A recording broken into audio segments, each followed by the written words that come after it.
başlayayım, ben senin yanına gel. Yar senin yanına gel.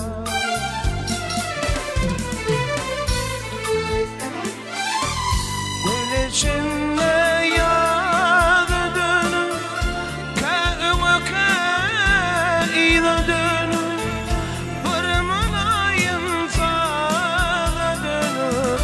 Ben senin yanına gelmeyim, yar senin yanına gelmeyim.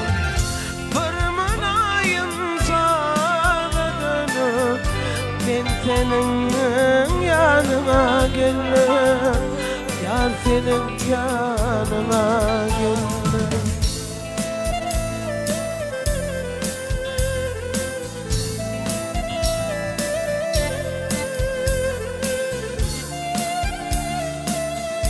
Leyli taş arka dayağımın sözlerini dörüdürür. Bunaydım yaşamının kuğulun aşımının şahını yerine yetirliye. Türkmenistan'ın atkıdının artisi Hacıyan Mehmet'im.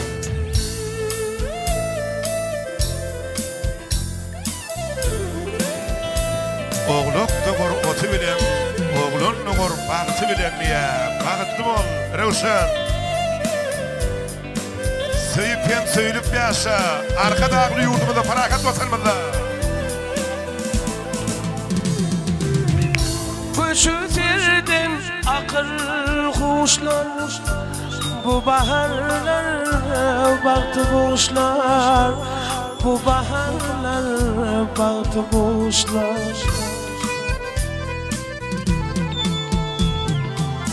Bağıt için hiç kaçın işte, ben senin yanına geldim, yar senin yanına geldim.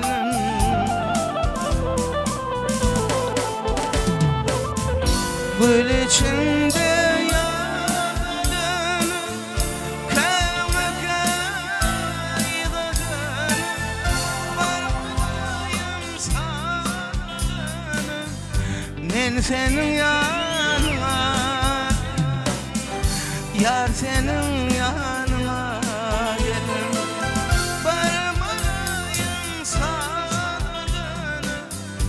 ben senin yanına geldim, yar senin yanına geldim.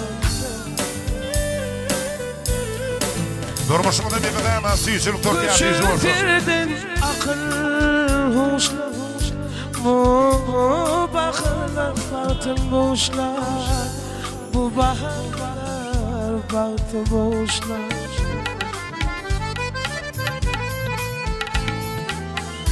Bağıt için hiç kaçan geçti, ben senin yanına geldim, yar senin yanına geldim.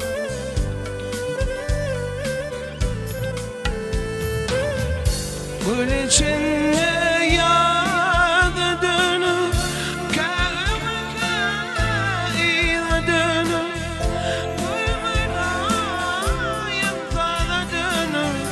Ben senin yanına geldim, yar senin yanına. Vurmalayın sağa dönür, ben senin yanına geldim, yar senin yanına geldim, ben senin yanına geldim. Gül yüzüm gül,